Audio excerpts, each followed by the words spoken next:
ಇಲ್ಲ ಅಂತಾನೆ ಜಿಂದಾಬಾದ್ ಘೋಷಣೆ ಸಂಬಂಧ ಮೂವರ ಅರೆಸ್ಟ್. ಸರ್ಕಾರದ ವಿರುದ್ಧ ಮುಗಿಬಿದ್ದ ಬಿಜೆಪಿ ನಾಯಕರು 2022ರ ಪ್ರಕರಣಕ್ಕೆ ಮರುಜೀವ ಕೊಟ್ಟ ಕಾಂಗ್ರೆಸ್. ದೇಶದಾದ್ಯಂತ ಎನ್ಐಎ ದಾಳಿ, ಕೆಫೆ ಬ್ಲಾಸ್ಟ್ ಪ್ರಕರಣದ ಇವತ್ತಿನ ಅಪ್ಡೇಟ್ ಏನು ಕೆಲವನ್ನ ತೋರಿಸ್ತೀವಿ ಕರ್ನಾಟಕ ಟಾಪ್ 20ಯಲ್ಲಿ. ಜಿಂದಾಬಾದ್ ಘೋಷಣೆ ಸಂಬಂಧ ಮೂವರನ್ನು ಬಂಧಿಸಲಾಗಿದೆ. ಈ ಬಗ್ಗೆ ಗೃಹ ಸಚಿವ ಪರಮೇಶ್ವರ್ ಪ್ರತಿಕ್ರಿಯಿಸಿದ್ದಾರೆ. ಸರ್ಕಾರಕ್ಕೆ ಯಾವುದೇ ಮುಜುಗರ ಆಗಿಲ್ಲ, ನಾವೇನು ಸ್ಪಾನ್ಸರ್ ಮಾಡಿದ್ವಾ ಮುಜುಗರ ಆಗೋದಕ್ಕೆ? ನಮ್ಮದೇ FSL ವರದಿ ಆಧರಿಸಿ ಮೂವರ ಬಂಧನ ಮಾಡಲಾಗಿದೆ, ಅದಕ್ಕೆ ಸರ್ಕಾರವನ್ನು ಹೊಗಳಬೇಕಲ್ವಾ ಎಂದಿದ್ದಾರೆ.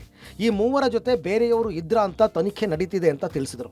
ಇನ್ನು FSL ವರದಿ ಬಹಿರಂಗಕ್ಕೆ ಬಿಜೆಪಿ ಆಗ್ರಹ ವಿಚಾರಕ್ಕೆ ಪ್ರತಿಕ್ರಿಯಿಸಿ, ಆರೋಪಿಗಳನ್ನು ಬಂಧಿಸಿದ್ದೇವೆ ಅಂದರೆ ವರದಿ ಬಹಿರಂಗವಾದಂತೆ ಆಯ್ತಲ್ಲ, ಪಾಕ್ ಪರ ಘೋಷಣೆ ಕೂಗಿದ್ದು ವರದಿಯಲ್ಲಿ ಬಂದಿದ್ದಕ್ಕೆ ಬಂಧಿಸಿದ್ದೇವೆ, ಈಗೇನು ಹೇಳ್ತಾರೆ ಎಂದು ಬಿಜೆಪಿಗೆ ಟಕ್ಕರ್ ಕೊಟ್ಟಿದ್ದಾರೆ.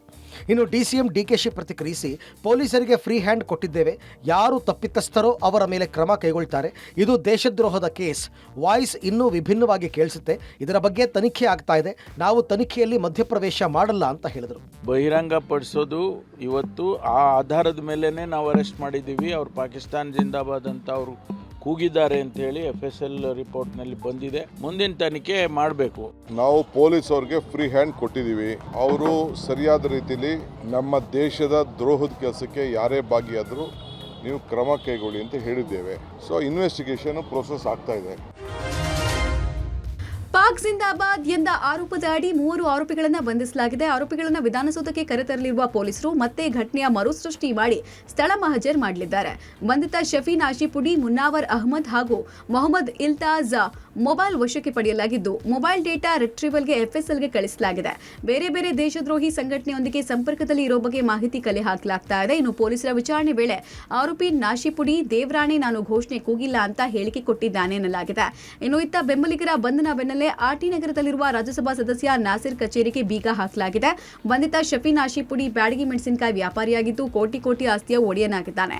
ಶಫೀನ್ ಆಶಿಪುಡಿಗೆ 4 ಸಹೋದರರು, 6 ಮಂದಿ ಸಹೋದರಿಯರು ಇದ್ದಾರೆ. ಮೋಟೆಬೆನ್ನೂರಿನಲ್ಲಿ 6 ಎಕರೆ 20 ಗುಂಟೆ ಜಮೀನಲ್ಲಿ ಮೆಣಸಿನಕಾಯಿ ವ್ಯಾಪಾರ ಮತ್ತು ಕೋಲ್ಡ್ ಸ್ಟೋರೇಜ್ ಇದೆ. ರಾಯಚೂರು ಜಿಲ್ಲೆಯಲ್ಲೂ ಕೋಲ್ಡ್ ಸ್ಟೋರೇಜ್ ಇದೆ. ತಂದೆ ಕಾಲದಿಂದ ಕೂಡ ಮೆಣಸಿನಕಾಯಿ ವ್ಯಾಪಾರ ಮಾಡಿದ್ರು 1 ಕೋಟಿ ವಹಿವಾಟು ದಾಟಿರಲಿಲ್ಲ. ಆದರೆ ಕಳೆದ 3 ವರ್ಷದಲ್ಲಿ ನಾಶಿಪುಡಿ ಕೋಟಿ ಕೋಟಿ ವಹಿವಾಟು ನಡೆಸಿದ್ದು ಅನುಮಾನಕ್ಕೆ ಎಡೆ ಮಾಡಿದೆ. ಅತ್ತ ಶಫಿ ಕುಟುಂಬಸ್ಥರು ಯಾರೋ ಬೇಕು ಅಂತಲೇ ಸಿಲುಕಿಸಿದ್ದಾರೆ ಅಂತ ಆರೋಪಿಸಿದ್ದಾರೆ. ಜಿಂದಾಬಾದ್ ಘೋಷಣೆ ಸಂಬಂಧ 3 ಆರೋಪಿಗಳನ್ನು ಪೊಲೀಸರು ಬಂಧಿಸಿದ್ದಾರೆ. ಈ ಸಂಬಂಧ ಬಿಜೆಪಿ ನಾಯಕರು ಸರ್ಕಾರದ ವಿರುದ್ಧ ಮುಗಿಬಿದ್ದಿದ್ದಾರೆ. ಬೆಳಗಾವಿಯಲ್ಲಿ ಮಾತನಾಡಿದ ಬಿಜೆಪಿ ರಾಜ್ಯಾಧ್ಯಕ್ಷ ವಿಜಯೇಂದ್ರ, ಬಿಜೆಪಿಯ ನಿರಂತರ ಹೋರಾಟದ ಫಲವಾಗಿ ನಿನ್ನೆ 3 ದೇಶದ್ರೋಹಿಗಳ ಬಂಧನವಾಗಿದೆ. ಈ ಕ್ಷಣಕ್ಕೂ ರಾಜ್ಯ ಸರ್ಕಾರ FSL ವರದಿ ಬಿಡುಗಡೆಗೊಳಿಸಿಲ್ಲ. ಪ್ರಕರಣದ ತನಿಖೆ ಮುಗಿಯುವವರೆಗೂ ನಾಜೀರ್ಗೆ ಪ್ರಮಾಣ ವಚನ ಬೋಧಿಸದಂತೆ ಉಪರಾಷ್ಟ್ರಪತಿ ಧನ್ಕರ್ ಅವರಿಗೆ ಪತ್ರ ಬರೆಯುತ್ತೇನೆ ಅಂದರು. ಇನ್ನು ಮಾಜಿ CM ಬೊಮ್ಮಾಯಿ 3 ಬಂಧನಕ್ಕೆ ಟ್ವಿಸ್ಟ್ ಕೊಟ್ಟಿದ್ದು, ಇದು ರಾಮೇಶ್ವರಂ ಕೆಫೆ ಬಾಂಬ್ ಬ್ಲಾಸ್ಟ್ಗೆ ಲಿಂಕ್ ಆಗಬಹುದು ಎನ್ನುವ ದೃಷ್ಟಿಯಿಂದ ಬಂಧನ ಮಾಡಲಾಗಿದೆ ಎಂದಿದ್ದಾರೆ. ಬಂಧಿತರೆಲ್ಲ ಕಾಂಗ್ರೆಸ್ ಕಾರ್ಯಕರ್ತರು. ಈಗೇನು ಹೇಳ್ತೀರಿ ಸಚಿವರೇ, ನಿಮ್ಮ ಧ್ವನಿ ಅಡಗಿ ಹೋಯಿತು ಎಂದು ವಿಪಕ್ಷ ನಾಯಕ ಅಶೋಕ್ ವ್ಯಂಗ್ಯವಾಡಿದ್ದಾರೆ.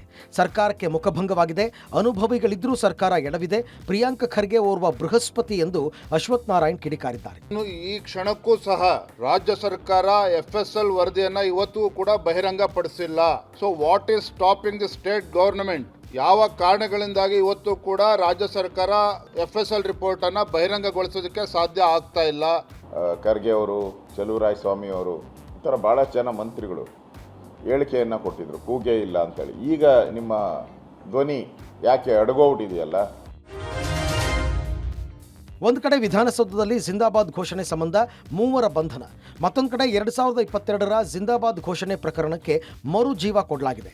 2022ರಂದು ಮಂಡ್ಯದಲ್ಲಿ ಮೋದಿ ಬಗ್ಗೆ ಅವಹೇಳನಕಾರಿ ಮಾತನಾಡಿದ್ದ ಪಾಕಿಸ್ತಾನ ವಿದೇಶಾಂಗ ಸಚಿವರ ವಿರುದ್ಧ ಬಿಜೆಪಿ ಪ್ರತಿಭಟಿಸಿತ್ತು. ಈ ವೇಳೆ ಪಾಕಿಸ್ತಾನ್ ಮುರ್ದಾಬಾದ್, ಹಿಂದೂಸ್ತಾನ್ ಜಿಂದಾಬಾದ್ ಘೋಷಣೆ ಕೂಗುವ ಭರದಲ್ಲಿ ಬಿಜೆಪಿ ಕಾರ್ಯಕರ್ತ ಗೊಂದಲಕ್ಕೆ ಒಳಗಾಗಿ ಪಾಕಿಸ್ತಾನ್ ಜಿಂದಾಬಾದ್ ಎಂದಿದ್ದ. ಇದನ್ನು ಕಂಡು ಆ ಕಾರ್ಯಕರ್ತನ ಬಾಯಿಯನ್ನು ಇನ್ನೊಬ್ಬ ಕಾರ್ಯಕರ್ತ ಮುಚ್ಚಿದ್ದ. ಇದೀಗ 2 ವರ್ಷದ ಬಳಿಕ ಈ ಸಂಬಂಧ ಬಿಜೆಪಿ ಕಾರ್ಯಕರ್ತ ರವಿ ಮೇಲೆ ಕಾಂಗ್ರೆಸ್ ದೂರು ಕೊಟ್ಟಿದ್ದು FIR ದಾಖಲಾಗಿದ್ದು A2 ಆರೋಪಿ ರವಿಯನ್ನ ಪೊಲೀಸರು ಬಂಧಿಸಿದ್ದಾರೆ. ಈ ಮುನ್ನ ಆರೋಪಿ ರವಿ ನನಗೆ ಹಿಂದಿ ಪದಗಳು ಅರ್ಥ ಗೊತ್ತಾಗದೇನೆ ಕೂಗಿದ್ದೇನೆ ಅಂತ ಹೇಳಿದರು. ಇನ್ನು ಪ್ರಕರಣದ A1 ಶಿವಕುಮಾರ್ ಆರಾಧ್ಯ ಸರ್ಕಾರದ ವಿರುದ್ಧ ಆಕ್ರೋಶ ಹೊರಹಾಕಿದ್ದಾರೆ. ಪೊಲೀಸರು ಪರಿಶೀಲಿಸದೆ ಕೇಸ್ ಹಾಕಿದ್ದಾರೆ. ಪ್ರತಿಭಟನೆಯಲ್ಲಿ ಭಾಗಿಯಾದವನ ವಿರುದ್ಧವೂ ದೂರು ಕೊಡಲಾಗಿದೆ. ಅಂದು ನಾನು ಊರಿನಿಂದ ಮಂಡ್ಯಕ್ಕೆ ಬರುವಷ್ಟರಲ್ಲಿ ಪ್ರತಿಭಟನೆ ಮುಗಿದಿತ್ತು. ಕೆರಗೋಡು ಧ್ವಜ ಗಲಾಟೆ ವೇಳೆ ಜೈ ಶ್ರೀರಾಮ್ ಘೋಷಣೆ ಕೂಗಿದ್ದೆ. ಈ ಆಧಾರದಲ್ಲಿ ಅಧಿಕಾರ ದುರ್ಬಳಕೆ ಮಾಡಿಕೊಂಡು ಉದ್ದೇಶಪೂರ್ವಕವಾಗಿ ದೂರು ಕೊಟ್ಟಿದ್ದಾರೆ. ನಿಮಗೆ ತಾಕತ್ತಿದ್ರೆ ಲೋಕಸಭೆ ಚುನಾವಣೆಯಲ್ಲಿ ಗೆದ್ದು ತೋರಿಸಿ ಅಂತ A2 ಶಿವಕುಮಾರ್ ಆರಾಧ್ಯ ಸವಾಲೆಸೆದಿದ್ದಾರೆ. 2022ರಲ್ಲಿ ಮಂಡ್ಯದಲ್ಲಿ ಪ್ರತಿಭಟನೆಯ ವೇಳೆ ಜಿಂದಾಬಾದ್ ಘೋಷಣೆ ಪ್ರಕರಣ ಸಂಬಂಧ ಓರ್ವನನ್ನು ಬಂಧಿಸಲಾಗಿದೆ. ಈ ಬಗ್ಗೆ ಪ್ರತಿಕ್ರಿಯಿಸಿರುವ ಗೃಹ ಸಚಿವ ಪರಮೇಶ್ವರ್ 2022ರ ನವೆಂಬರ್ನಲ್ಲಿ ಮಂಡ್ಯದಲ್ಲಿ ಬಿಜೆಪಿಯವರೇ ಪಾಕಿಸ್ತಾನ್ ಪರ ಘೋಷಣೆ ಕೂಗಿರೋದು ಗೊತ್ತಾಗಿದೆ. ಅದೂ ತಪ್ಪೇ ಇದೂ ತಪ್ಪೇ. ಆ ಪ್ರಕರಣದ ಮಾಹಿತಿಯನ್ನು ಕೇಳಿದ್ದೇವೆ. FIR ಆಗಿದೆ. ಮುಂದಿನ ತನಿಖೆ ಆಗಲಿದೆ ಅಂತ ಹೇಳಿದರು. ಇನ್ನು DKಶಿ ಮಂಡ್ಯದಲ್ಲಿ ಘೋಷಣೆ ಕೂಗಿದ್ದ ಪ್ರಕರಣ ಕೂಡ ತನಿಖೆ ಆಗ್ತಾ ಇದೆ. ಜಿಂದಾಬಾದ್ ಎಂದವನ್ನ ಬಾಯಿ ಮುಚ್ಚಿಸಲು ಹೋಗಿದ್ರು. ಈ ಬಗ್ಗೆ ಬಿಜೆಪಿಯವರು ಮಾತನಾಡಲಿ ಎಂದಿದ್ದಾರೆ. ಇನ್ನು ಸಚಿವ ರಾಮಲಿಂಗಾರೆಡ್ಡಿ, ನಾವು ಆರೋಪಿಗಳಿಗೆ ಮೈಸೂರು ಪಾಕ್ ತಿನ್ನಿಸಲಿಲ್ಲ, ಬಿಜೆಪಿಯವರು ಮಂಡ್ಯದ ಆರೋಪಿಗೆ ಮೈಸೂರು ಪಾಕ್ ತಿನ್ನಿಸಿದ್ರು ಎಂದಿದ್ದಾರೆ. ಸರ್ಕಾರದ ವಿರುದ್ಧ ಕಿಡಿಕಾರಿದ ಅಶ್ವಥ್ ನಾರಾಯಣ್ ದ್ವೇಷ ರಾಜಕಾರಣವನ್ನು ಖಂಡಿಸಿದ್ದಾರೆ. ಹಿಂದಿನ ಪ್ರಕರಣ ಕೆದಕೋದು, ದಾರಿ ತಪ್ಪಿಸಿ ರಾಜಕೀಯ ಡ್ರಾಮಾ ಮಾಡೋ ಕೆಲಸ ಆಗ್ತಾ ಇದೆ. ಜನರೇ ಇವರಿಗೆ ಪಾಠ ಕಲಿಸ್ತಾರೆ ಅಂತ ತಿಳಿಸಿದರು. ಮಂಡ್ಯ ಇನ್ಸಿಡೆಂಟು ಹಿಂದೇನೂ ಇತ್ತು. ರವಿಕುಮಾರ್ ಹಿಂದೇನೂ ಮಾಡಿದ್ರು. ಅದು ಕೂಡ ಇನ್ವೆಸ್ಟಿಗೇಷನ್ ಮಾಡ್ತಾರೆ. ಎಲ್ಲದೂ ಇನ್ವೆಸ್ಟಿಗೇಷನ್ ಮಾಡ್ತಾರೆ. ಅದಕ್ಕೂ ಕೂಡ ಉತ್ತರ BJP ಸ್ನೇಹಿತರುಗಳು ಅದಕ್ಕೂ ಉತ್ತರ ಕೊಡಬೇಕು. ಬಾಯಿ ಮುಚ್ಚಾ ಇದ್ದಾನೆ ಅವನು. ಎಲ್ಲ ದಾಖಲೆಗಳಿದೆ.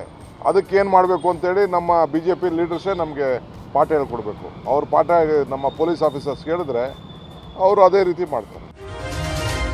ರಾಮೇಶ್ವರಂ ಕೆಫೆ ಬ್ಲಾಸ್ಟ್ ತನಿಖೆ ಚುರುಕುಗೊಂಡಿದೆ. NIA ಜೈಲಿನಲ್ಲಿ ಸಹಕೈದಿಗಳನ್ನ ಸೆಳೆದು ಉಗ್ರ ಚಟುವಟಿಕೆಗೆ ಬಳಕೆ ಮಾಡಿದ ಪ್ರಕರಣಕ್ಕೆ ಸಂಬಂಧಪಟ್ಟಂತೆ ಕರ್ನಾಟಕ ಸೇರಿ ದೇಶದ 17 ಕಡೆ ದಾಳಿ ನಡೆಸಿದೆ. ದಾಳಿಯಲ್ಲಿ ಒಟ್ಟು 16 ಜನರಿಗೆ ನೋಟಿಸ್ ಕೊಡಲಾಗಿದೆ. ಮಂಗಳೂರಿನಲ್ಲಿ ಬಿಜು ಮತ್ತು ನಾವಿದ್ ಮನೆ ಮೇಲೆ ದಾಳಿ ನಡೆಸಲಾಗಿದೆ. ಬೆಂಗಳೂರಿನ ಹೆಣ್ಣೂರು ಠಾಣಾ ವ್ಯಾಪ್ತಿಯ 2 ಕಡೆ ತೂಬಾ ಲೇಔಟ್ ಮತ್ತು ಸರಾಯಪಾಳ್ಯದಲ್ಲಿ ದಾಳಿ ನಡೆಸಿ ಪರಿಶೀಲನೆ ಮಾಡಲಾಗಿದೆ. ವಿವಿಧ ಕೇಸ್ನಲ್ಲಿ ಜೈಲು ಸೇರಿದ್ದ 16 ಜನ NDPS ಕೇಸ್ನಲ್ಲಿ ಜೈಲು ಸೇರಿರುವ ನಾಜೀರ್ ಸಂಪರ್ಕಕ್ಕೆ ಬಂದಿದ್ರು. ಈ ಹಿನ್ನೆಲೆ ಎಲ್ಲಾ ಕಡೆ ದಾಳಿ ಮಾಡಿ NIA ಅಧಿಕಾರಿಗಳು ಪರಿಶೀಲನೆ ನಡೆಸಿದ್ರು. ಈ ವೇಳೆ ಕೆಲವರ ಹಾರ್ಡ್ ಡಿಸ್ಕ್ ಮತ್ತು ಪೆನ್ ಡ್ರೈವ್ ಸೇರಿದಂತೆ ಹಲವು ದಾಖಲೆಯನ್ನ ವಶಕ್ಕೆ ಪಡೆಯಲಾಗಿದೆ. ಇನ್ನು ತಮಿಳುನಾಡಿನಲ್ಲಿ NIA ದಾಳಿ ಮಾಡಿದ್ದು ಚೆನ್ನೈನ ಮುನ್ನಾಡಿ ಮತ್ತು ಮಥಿಯಾಳ್ ಪೇಟೈನಲ್ಲಿ ಪರಿಶೀಲನೆ ನಡೆಸಿ ಪರಪ್ಪನ ಅಗ್ರಹಾರ ಜೈಲಲ್ಲಿರುವ LET ಉಗ್ರ ಟಿ ನಾಜೀರ್ ಜೊತೆ ಸಂಪರ್ಕ ಹೊಂದಿದ್ದ ಹಸನ್ ಅಲಿಯನ್ನ ವಶಕ್ಕೆ ಪಡೆದಿದ್ದಾರೆ. ದುಬೈನ 1 ಲಕ್ಷ ಕರೆನ್ಸಿಯನ್ನ ನಾಜೀರ್ಗೆ ಹಸನ್ ಅಲಿ ಕೊಟ್ಟಿದ್ದ ಹವಾಲಾ ಹಣ ವರ್ಗಾವಣೆ ಆರೋಪದಡಿ ಹಸನನ್ನ ವಶಕ್ಕೆ ಪಡೆಯಲಾಗಿದೆ. ಬೆಂಗಳೂರಿನ ರಾಮೇಶ್ವರಂ ಕೆಫೆ ಬಾಂಬ್ ಬ್ಲಾಸ್ಟ್ ಬಳಿಕ ಮತ್ತೊಂದು ಬಾಂಬ್ ಬೆದರಿಕೆ ಹಾಕಲಾಗಿದೆ. ಶನಿವಾರ ಮಧ್ಯಾಹ್ನ 2:48ಕ್ಕೆ ಬಾಂಬ್ ಬ್ಲಾಸ್ಟ್ ಮಾಡುವುದಾಗಿ ಇಮೇಲ್ ಕಳಿಸಲಾಗಿದೆ. ಶಾಹಿದ್ ಖಾನ್ 10789 ಅನ್ನುವ ಹೆಸರಿನ ಅಕೌಂಟ್ನಿಂದ CM ಕಚೇರಿ, DCM, ಗೃಹ ಸಚಿವರು ಹಾಗೆ ಬೆಂಗಳೂರು ಪೊಲೀಸ್ ಕಮಿಷನರ್ಗೂ ದುಷ್ಕರ್ಮಿ ಇಮೇಲ್ ಮಾಡಿದ್ದಾನೆ. ಬಸ್ಸು, ರೈಲು, ದೇವಸ್ಥಾನ, ಹೋಟೆಲ್, ಸಾರ್ವಜನಿಕ ಸ್ಥಳಗಳು ಹಾಗೂ ಅಂಬಾರಿ ಉತ್ಸವ ಬಸ್ಗಳಲ್ಲಿ ಬಾಂಬ್ ಬಿಡ್ತೀವಿ ಅಂತ ಬೆದರಿಕೆ ಹಾಕಲಾಗಿದೆ. ಈ ಸಂಬಂಧ ಬೆಂಗಳೂರು ಸೈಬರ್ ಕ್ರೈಮ್ ತಂಡ ತನಿಖೆಯನ್ನ ನಡೆಸ್ತಾ ಇದ್ದು, ಬಾಂಬ್ ಬ್ಲಾಸ್ಟ್ ಮಾಡಬಾರದು ಅಂದ್ರೆ $2.5 ಮಿಲಿಯನ್ ಹಣ ಕೊಡುವಂತೆ ಬೇಡಿಕೆ ಒಡ್ಡಿದ್ದಾನೆ. ಶುಕ್ರವಾರ ಮಾರ್ಚ್ 1ರಂದು ರಾಮೇಶ್ವರಂ ಕೆಫೆಯಲ್ಲಿ ಬಾಂಬ್ ಬ್ಲಾಸ್ಟ್ ಆಗಿದೆ. ಶನಿವಾರ ಶಂಕಿತ ಇಮೇಲ್ ಮಾಡಿದ್ದಾನೆ.